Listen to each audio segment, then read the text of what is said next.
जो चीज़ 6 महीने में हो जानी चाहिए थी वो अभी तक नहीं हुई है, और पता नहीं आगे इसको 6 साल 10 साल 15 साल या 20 साल, और जिस स्पीड से केस चल रहा है ना, मुझे लगता है कि आज जीवन मेरा जो पूरा जीवन है ना, उसमें हमें इंसाफ नहीं मिल सकता। और मैं तो बोल रहा हूँ, जिस दिन इन अपराधियों को फांसी की सजा होगी ना, उस दिन मैं उससे कई ज़्यादा पटाखे छोड़ूंगा। हमारी दिवाली उसी दिन होगी। मैंने तीन साल हो गए अभी तक हमने दिवाली का फेस्टिवल नहीं मनाया। कातिल जावेद, मोहम्मद जावेद जो कि छूट चुका है, वो रीट डाल रहा है। उसके बाद मौलाना, अच्छा, रील भी डाल रहा है, रीट दिखाया गया है इस फिल्म में। जी बिल्कुल, इस मूवी में जो कुछ दिखाया गया है वो बिल्कुल सत्य के करीब है, और सब कुछ इसमें सत्य दिखाया गया है।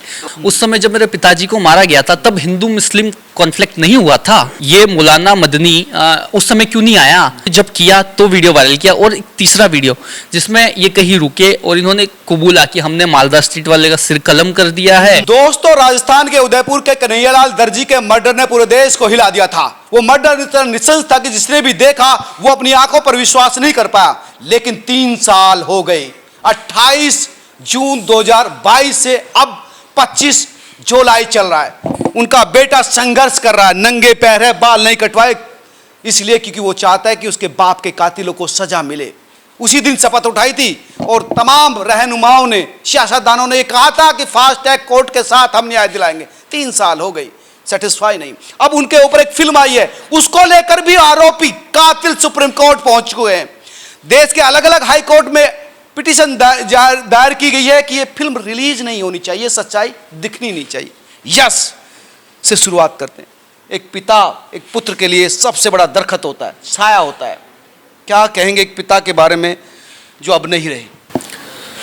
मेरे जो पापा थे ना, वो मतलब एक हमको और पूरा जो परिवार है उसको मतलब ऐसे संभालते थे ना, जैसे कि मतलब कोई मेरे जो बुआ है वो आज भी मतलब जब पापा की बात निकलती है तो रोने लग जाते हैं। ठीक है, मम्मी जब भी पापा की कई बात निकलती है, मम्मी मीडिया में भी बहुत जगह मतलब ऐसी कंडीशन हुई कि मम्मी की आंखों से आंसू निकल गए।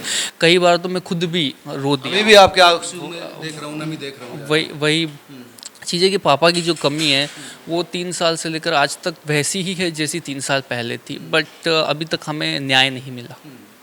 वादा तो किया गया था, फास्ट ट्रैक कोर्ट की भी बात हुई थी, 6 महीने में फांसी की बात हुई थी, तो कहीं लग रहा है कि वो रास्ता है? देखिए, हाँ, बहुत बड़े बड़े वादे किए गए थे कि आपके पिताजी का केस तो क्लियर है।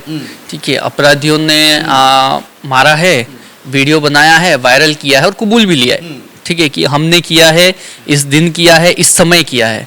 ठीक है, फिर भी उस वीडियो का FSL भी आ चुका है, सब कुछ हो चुका है, फिर भी ये चीज़ नहीं समझ आ रही कि अभी तक इस केस में इतनी देरी क्यों हो रही है, उन दोनों अपराधियों को सज़ा क्यों नहीं मिली है।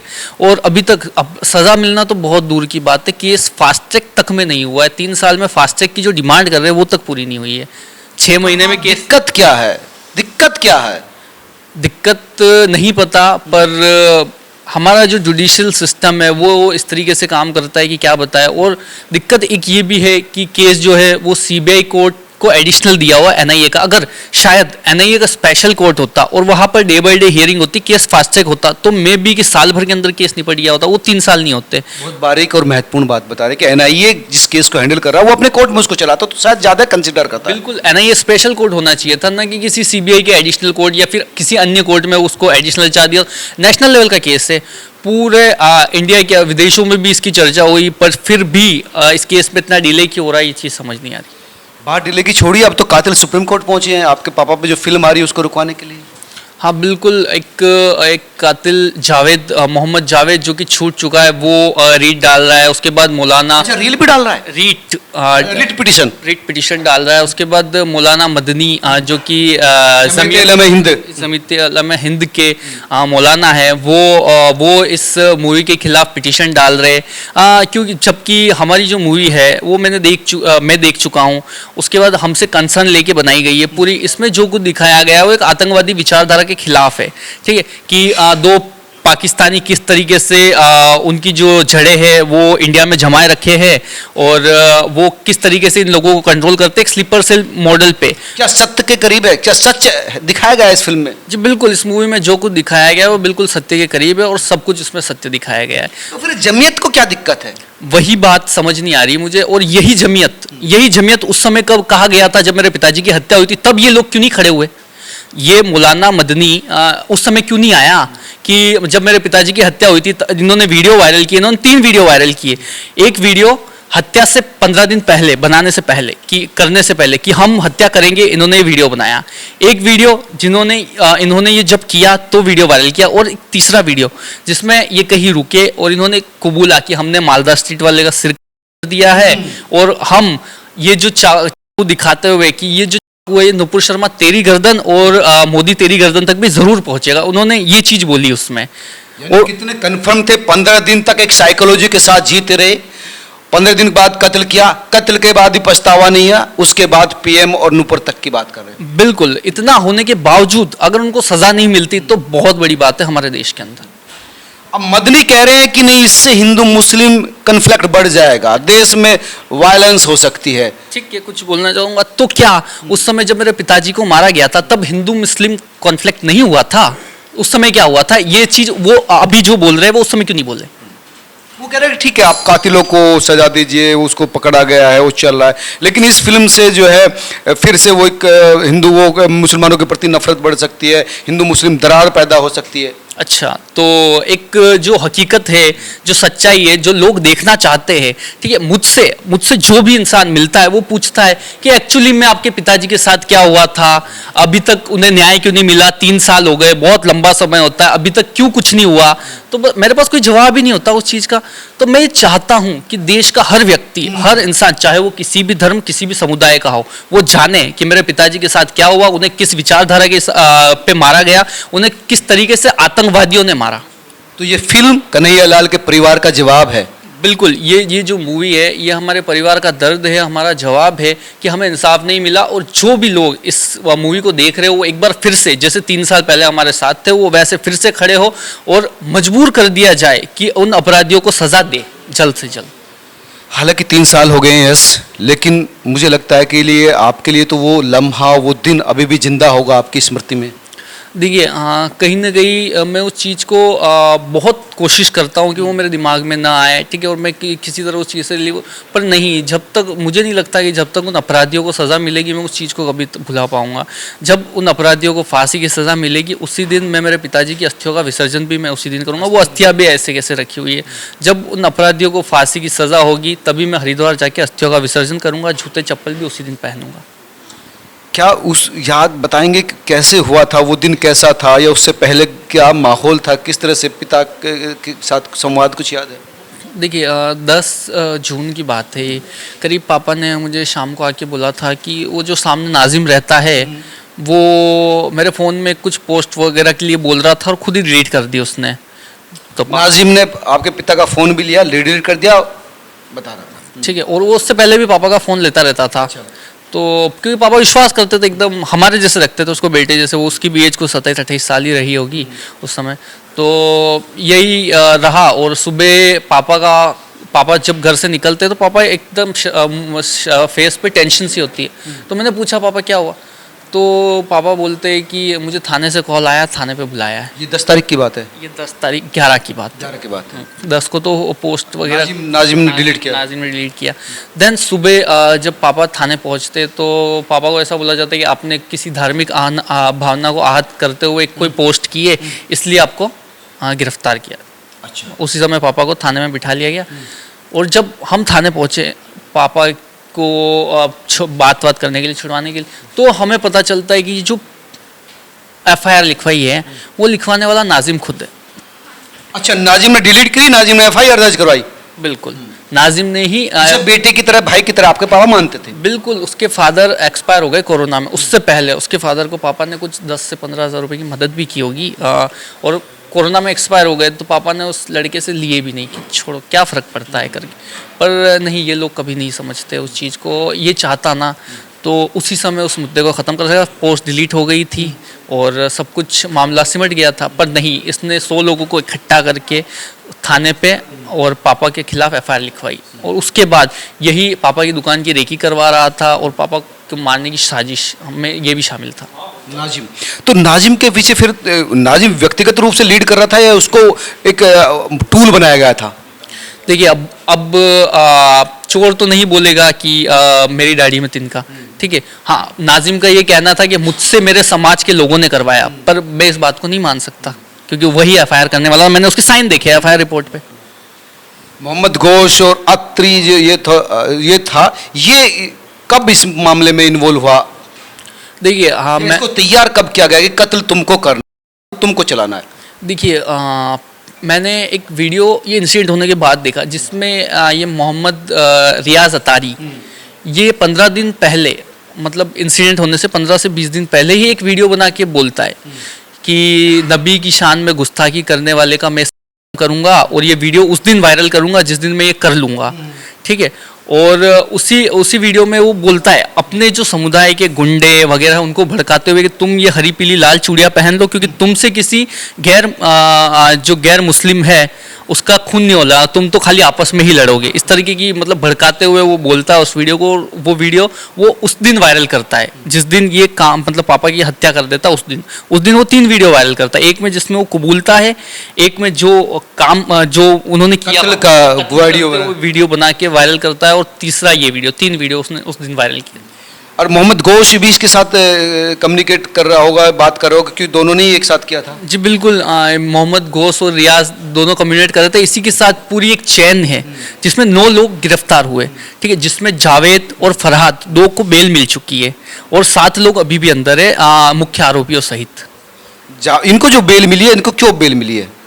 देखिए इसमें मुझसे तो ऐसा क्या कहा गया कि एनआईए जो है वो जावेद की लोकेशन नहीं साबित कर पाया, इस वजह से उसकी ज़मानत हो गई। और फरहाद है वो तो साल भर के अंदर ही छूट गया था, और जो जावेद है वो 1.5-2 साल के बाद छूटा।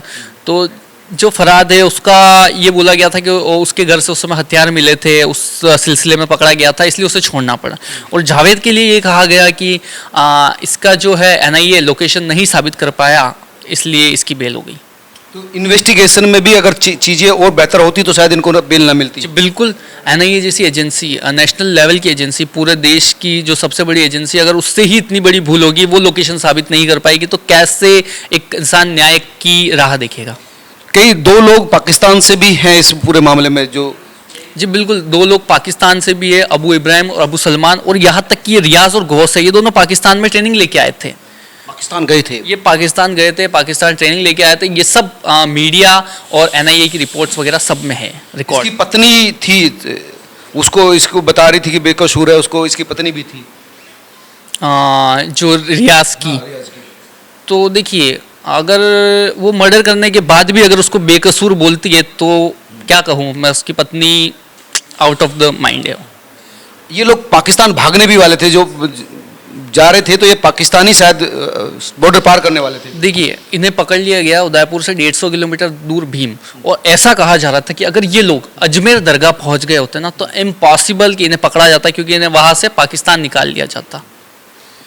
अब आपका जो यहाँ पर है स्टैंड, एक तो सुप्रीम कोर्ट में पहुंचा एक आरोपी फिल्म रिलीज रोकने के लिए, एक ये कि ये जो 3 साल हो गए संघर्ष, आपका नंगे पैर आप चल रहे हैं, बाल नहीं कटवाए आपने, तो क्या लगता है कि सरकार को इस पर ध्यान देना चाहिए कि जल्दी से जल्दी न्याय में, क्योंकि ये तो अंतहीन, ये लगा क्यों, मतलब वजह क्या है कि 3 साल क्यों लगा?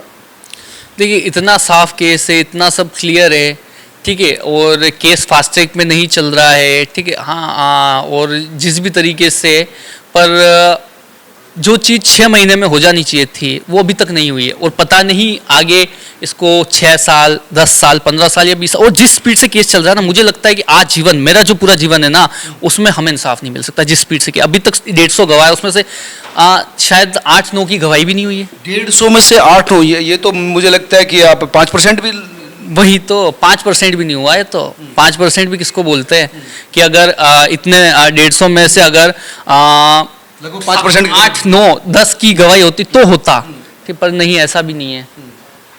तो नहीं लगता कि जिंदगी में देख पाऊंगा अपने पिता के? बिल्कुल, इस जिस स्पीड से केस चल रहा है उससे तो नहीं लगता। एक पिता के साथ एक बेटे के रिश्ते बहुत स्पेशल होते हैं, तो क्या सपने आपके पिता ने देखे थे आपके लिए?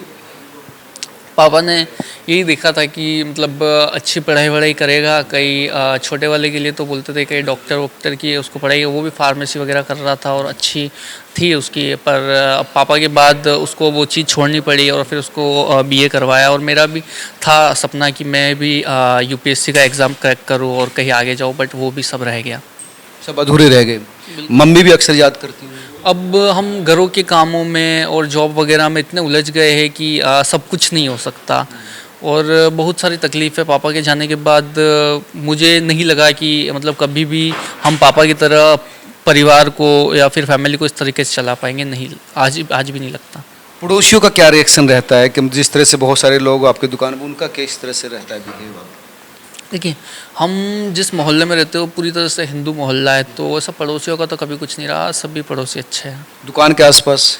दुकान के आसपास कभी जाना हुआ ही नहीं। उसके बाद बंद है दुकान? दुकान NIA ने सीज़ की थी, उसके बाद बीच में बस एक बार मैं दुकान से सामान निकालने गया, उसके बाद कभी नहीं गया। क्या चाहते हैं, फिल्म रिलीज हो? जी बिल्कुल, मैं चाहता हूँ कि हमारा जो दर्द है, हमारा जो परिवार ने जो इतने समय से सहा है, और एक बात कि जब ये इंसिडेंट हुआ 28 जून 2022 को, तो बड़े ही दुख के साथ कहना पड़ रहा है कि इनका जो एरिया है खांजीपीर, जो कि दुकान से 5-6 किलोमीटर दूर है और मेरे घर से भी लमसम यही 3-4 किलोमीटर दूर है, वहाँ पर पटाखे फोड़े गए, मतलब खुशी उन्होंने जताई। तो अब मैं किस तरीके से मानूं कि ये लोग मतलब बोलते हैं सामने कि हम तुम्हारे साथ खड़े हैं, जिस भी मुझे मीडिया कवरेज में बहुत लोग मिलते हैं, पर मैं ये मान नहीं सकता। मन स्वीकार नहीं कर, मन बिल्कुल, पटाखे छोड़े गए, ये बड़ी मतलब विडंबना की बात है। बिल्कुल, और मैं तो बोल रहा हूँ जिस दिन इन अपराधियों को फांसी की सजा होगी ना, उस दिन मैं उससे कई ज़्यादा पटाखे छोड़ूंगा। जिस दिन इन लोगों को सजा होगी और उसी दिन सब कुछ होगा। हमारी दिवाली उसी दिन होगी। मैंने तीन साल हो गए अभी तक हमने दिवाली का फेस्टिवल नहीं मनाया। होली भी कोई आ जाता है तो ठीक है, अब रंग वंग लगा दिए तो उतना बोलते हैं कि नहीं, होली तो मनाते ही है। फर्स्ट होली भी मनाई थी, उसके बाद बहुत मतलब क्या ही बताऊँ, जिंदगी के रंग बेरंग हो गए हैं। जी बिल्कुल, पापा के जाने के बाद बहुत सारी चीज़ें बदल गई है। अब पहले जैसा नहीं रह सकता, लेकिन फास्ट टैग जल्दी न्याय तो सरकार दे ही सकती, पापा तो नहीं लौटा सकती। तो सरकार से क्या अपील आप? देखिए, सरकार से मैं यही अपील करना चाहूँगा कि 3 साल बहुत लंबा समय होता है। अब ये मेरे जो 3 साल है वो 30 साल में नहीं बदलने चाहिए, न इसको 6 साल में बदलें। इनको जल्द से जल्द 1 से 2 महीने के अंदर फांसी की सज़ा दीजिए और इस केस को ख़त्म कीजिए। बड़ा ही क्लियर केस है, वीडियो सामने है, FSL आ चुका है, देन हो जाना चाहिए इसमें फैसला। यस साहू थे, उनका कहना था कि मेरे पिता को सरेआम वीडियो बनाकर मारा गया, और क्या चाहिए एविडेंस? 3 साल 30 साल जिंदगी ना बदल जाए, मेरी जिंदगी में देख पाऊँ पिता को न्याय मिलते हुए, कम से कम इतना मौका तो दीजिए। और ये लोकतांत्रिक भारत में अगर नहीं हो पा रहा तो हम सब के लिए शर्म की विषय है, और सरकार को चाहिए कम से कम फास्ट ट्रैक कोर्ट तो उपलब्ध कराया जाए। अगर न्याय होता हुआ दिखेगा तभी अपराध रुकेगा। ये थी यश की अपील। यश सिर्फ एक बेटा नहीं है, एक संघर्ष करता है जो अपने पिता के लिए न्याय मांग रहे हैं। नमस्कार।